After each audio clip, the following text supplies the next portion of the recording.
प्यारे बच्चों, अब देखिए हम लोग क्वेश्चन नंबर 36 को सोल्व करने वाले हैं। तो इस मैथ्स में दिया गया है कि 2x² minus x plus 1/8, 2x² minus x plus 1/8। तो आप देख पा रहे होंगे कि यहाँ पे जो कांस्टेंट टर्म है वो फ्रैक्शन में दिया हुआ है। अभी तक आपको ऐसे सवाल देखने को नहीं मिले थे और ये पहली दफ़ा है कि जब आपको कोई भी टर्म फ्रैक्शन में दिया गया है ना। ये अभी पहला मैथ इस एक्सरसाइज का है कि जिसमें इक्वेशन का कोई एक टर्म फ्रैक्शन में दिया हुआ है। तो जब भी आपको कभी इस तरह के मैथ्स में कोई भी एक टर्म अगर फ्रैक्शन में दिया गया हो तो इसके लिए आप क्या करें। तो सबसे पहले आप क्या करें, सारे टर्म्स को आप इस प्रकार से लिखें, है ना, और उनके डिनोमिनेटर का एलसीएम लें। एलसीएम कितना आएगा इसका 8 divide 1 is equal to 8 and 8 into 2x² is equal to 16x²। 8 divide 1 is equal to 8 and 8 into x is equal to 8x, है ना। 8 divide 8 is equal to 1 and 1 into 1 is equal to 1 is equal to 0, है ना। इसके बाद आप क्या कर लें, इसके बाद आप क्रॉस मल्टीप्लाई करें। तो 6x² into 1 is equal to 16x² into 1 is equal to 16x²। 8x into 1 is equal to 8x plus 1 into 1 is equal to 1 and 8 into 0 is equal to 0, है ना। तो आप देख सकते हैं कि जो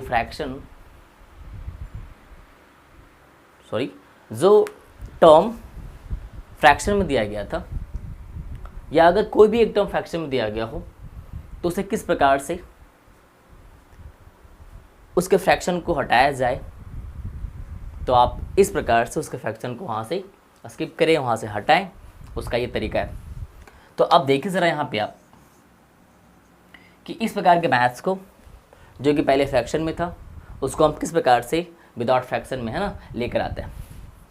तो अब इसके बाद आप देखें जो कोएफिशिएंट का जो टर्म है उसे कुछ इस प्रकार से स्प्लिट करना है कि उनका जो सम है वापस -8x आ जाए और उनका प्रोडक्ट 16x² और 1 के प्रोडक्ट के बराबर आ जाए। तो देखेंगे जरा आप लोग यहाँ पे 16x² है ना, -4x plus 1 is equal to 0। अब इन दोनों को आप ऐड करें, minus minus plus 4x plus 4x is equal to 8x, symbol minus का ही रहेगा, है ना। और अगर जब हम इन दोनों को मल्टीप्लाई करते हैं तो इनका प्रोडक्ट जो है minus into minus is equal to plus and 4 into 4 is equal to 16, x into x is equal to x²। मतलब अगर हम -4x को लेते हैं तो उनका सम जो है -8x आता है और उनका जो प्रोडक्ट है इन दोनों के प्रोडक्ट के बराबर आता है ना। तो मतलब ये सम और उन दोनों के प्रोडक्ट दोनों को ईजिली सेटिस्फाई करता है। तो इसके बाद देखिए ज़रा कि इन दो टर्म्स में क्या कॉमन है। इन दो टर्म्स में कॉमन तो 2 भी है, कॉमन तो 4 भी है, लेकिन आपको ध्यान रखना है कि इसमें हाईएस्ट कॉमन फैक्टर को लिया जाता है, मतलब हाईएस्ट कॉमन को लिया जाता है। तो दोनों में हाईएस्ट कॉमन क्या है 4x, है ना। तो हम लोग क्या करने वाले हैं 16x² है ना upon 4x minus 4x upon 4x।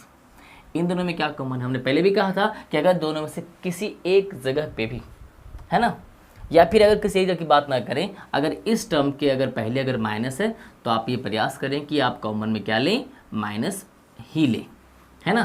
तो अगर माइनस लेते हैं तो ये माइनस से क्या हो जाएगा प्लस हो जाएगा और ये प्लस से क्या हो जाएगा माइनस में आ जाएगा, है ना। तो आप देखिए ज़रा यहाँ पे 4x, मतलब जब भी कभी यहाँ पे अगर माइनस हो तो आप कॉमन को माइनस में ही लिया करें, है ना। सो 4x यहाँ पे अगर दिया हुआ है तो 16 divide 4 is equal to 4 and x² upon x is equal to x, 4x divide 4x is equal to 1 and -1 into 4x - 1 is equal to 0, है ना। तो आप देखिए ज़रा कि इन दो हाउसेस में क्या कॉमन है। तो कॉमन क्या है इन दो हाउसेस में? 4x माइनस 1 है ना। और जब इस हाउस से 4x माइनस 1 को बाहर किया जाता है तो यहाँ पे क्या बचता है? 4x। क्या बचता है? 4x। और जब इस हाउस में से 4x माइनस 1 को बाहर किया जाता है तो क्या बचता है? माइनस 1 बचता है ना। तो आप इस प्रकार से देखें कि इन दो फैक्टर्स के माध्यम से आप x का मान फाइंड आउट कर सकते हैं। 4x minus 1 is equal to 0, then 4x is equal to 1 and then x is equal to 1/4 है ना। Similarly 4x minus 1 is equal to 0 and 4x is equal to 1 and x is equal to 1/4।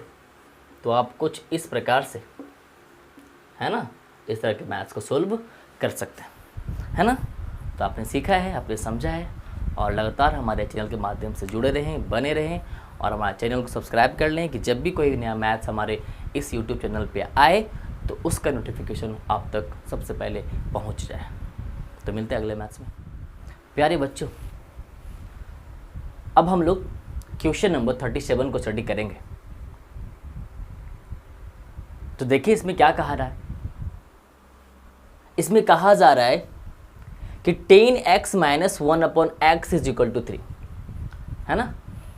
Question says that 10x minus 1/x is equal to 3, then find the values of x। तो इस प्रकार के maths को हमने पहले भी कहा था कि जब किसी भी टर्म के फॉर्मेट में कुछ इस प्रकार दिखाई पड़े कि उसका फॉर्मेट फ्रैक्शन में अगर दिया हुआ है तो आप उसको पहले एलसीएम के माध्यम से है ना उसे सोल्व करें। तो देखिए ज़रा हम लोग यहाँ क्या करने वाले हैं। यहाँ पे देखेंगे हम लोग, आप क्या करें यहाँ पे है ना, यहाँ 1 रखें। तो देखिए ज़रा कि x और 1 का एलसीएम क्या आएगा। तो x और 1 का एलसीएम क्या आता है? x। So x divide 1 is equal to x।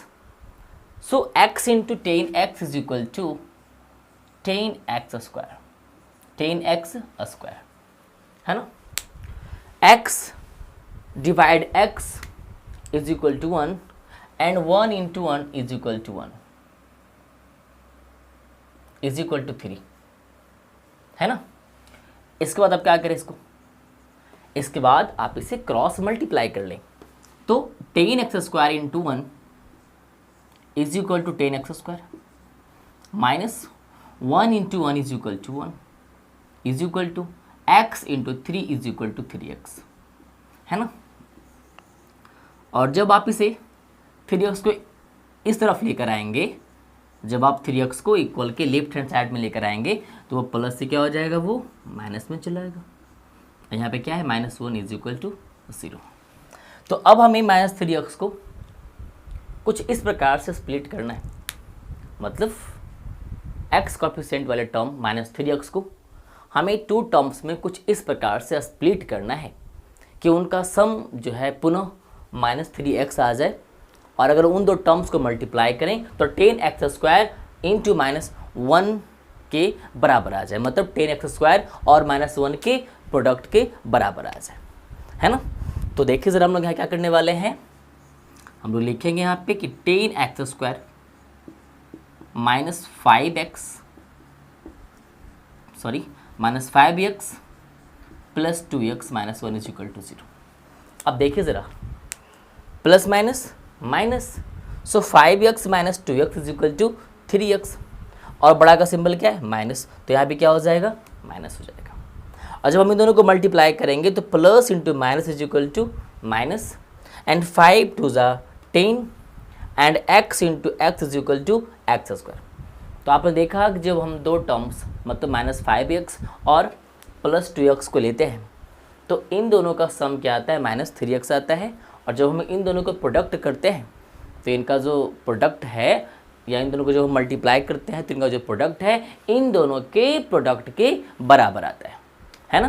तो इस प्रकार से ये हमारे दोनों टर्म्स को फुलफिल करता है, मतलब दोनों टर्म्स को सेटिस्फाई करता है। तो देखिए ज़रा इन दोनों में क्या कॉमन है, इन दोनों में कॉमन है 5x। सो 10x square upon 5x minus 5x upon 5x, दोनों में कुछ कॉमन नहीं है और यहाँ पे क्या है प्लस, तो आप कॉमन क्या ले लेंगे +1। So 2x minus 1 is equal to 0, है ना। तो आप देखिए ज़रा कि यहाँ पे क्या बस्ट कराता है ना। तो 10x² upon 5x is equal to क्या हो जाएगा 5 2 ज़ा 10 and x² divide x is equal to x, 5x divide 5x is equal to 1, है ना। तो आप देखिए ज़रा, तो यहाँ भी क्या है +1 इंटू 2x माइनस 1, है ना। तो अब आप देखिए ज़रा, है ना, और सीखें कि इन दो हाउसेस में, इस हाउस में और इस हाउस में क्या कॉमन दिखाई पड़ रहा है। तो इन दो हाउसेस में कॉमन क्या है, तो कॉमन है 2x माइनस 1, 2x माइनस 1। तो अगर इस हाउस में से अगर 2x माइनस 1 को बाहर निकाल लिया जाएगा तो वहाँ पे क्या बचेगा 5x। और अगर उसी प्रकार से जब इस हाउस में से 2x माइनस 1 को बाहर भी दिया जाएगा तो क्या बचेगा +1, क्या बचेगा +1 बचेगा इज इक्वल टू 0। तो आप समझ सकते हैं यहाँ पे कि 2x minus 1 is equal to 0, so 2x is equal to 1 and then x is equal to 1/2। तो आप इस प्रकार से इसे हल कर सकते हैं। फिर देखिए ज़रा, फिर क्या दिया हुआ है 5x plus 1 is equal to 0, so 5x is equal to, plus से कहाँ चला जाएगा ये माइनस में चला जाएगा, and then x is equal to -1/5। तो आप कुछ इस प्रकार से इस तरह के मैथ्स को सोल्व कर सकते हैं, है ना, और अपने कॉन्फिडेंस को और बेहतर कर सकते हैं, है ना, अपने मैथ्स के स्किल को, अपने मैथ्स के आर्ट को और शार्प कर सकते हैं।